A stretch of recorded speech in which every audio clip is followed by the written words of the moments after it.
عباد الله، إن التوحيد أول واجب وأوجب عبادة كتبها الله تعالى على عباده، وأعظم طاعة وأفضل قربة، فمن حققه في دنياه ومات عليه فقد ضمن الجنة. والتوحيد هو إفراد الله وحده بجميع العبادات، وإن الشرك أشد محرم حرمه الله تعالى على عباده، وأعظم سيئة وأكبر ذنب وأقبح معصية، فمن وقع فيه ومات ولم يتب منه فقد مات كافرا مشركا. والشرك هو صرف العبادة أو شيء منها لغير الله. أيها الإخوة، إن الله تعالى فطر خلقه على معرفته وتوحيده، فالحذر كل الحذر بجميع أنواع الشرك وصوره، فإنه يحبط العمل كما قال الله: ولو أشركوا لحبط عنهم ما كانوا يعملون.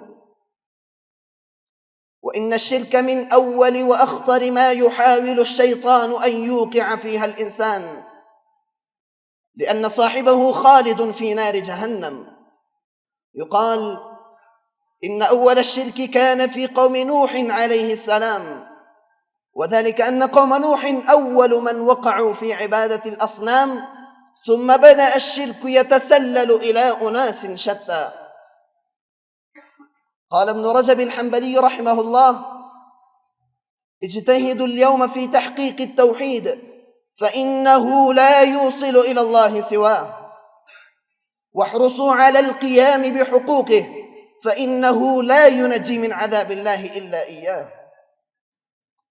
يا معشر الشباب، إن طلب الإعانة والإغاثة والمدد والشفاء وطلب إزالة الهموم وقضاء الحوائج دعاء، والدعاء عبادة، والعبادة حق لله وحده لا تصرف إلا إليه، فهو الذي قضى بذلك وحكم به على جميع عباده، كما قال الله: وقضى ربك ألا تعبدوا إلا إياه.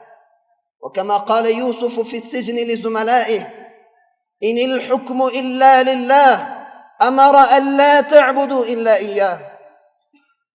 فمن صرف جميع عباداته لله وحده فهو موحد لربه. ومن أهل التوحيد الذين هم أهل الجنة خالدين فيها أبدا. وأختم خطبتي بقول الشاعر: التوحيد درب يرفع الأبرار فيهم، التوحيد درب الأبرار يرفعهم، التوحيد درب الأبرار يرفعهم لدار الخلد في علياء الأزل. إياك نعبد يا رحمن خالقنا، إياك نعبد يا رحمن خالقنا، فأنت ملجأنا في السر والعلن، وما علينا إلا البلاغ المبين.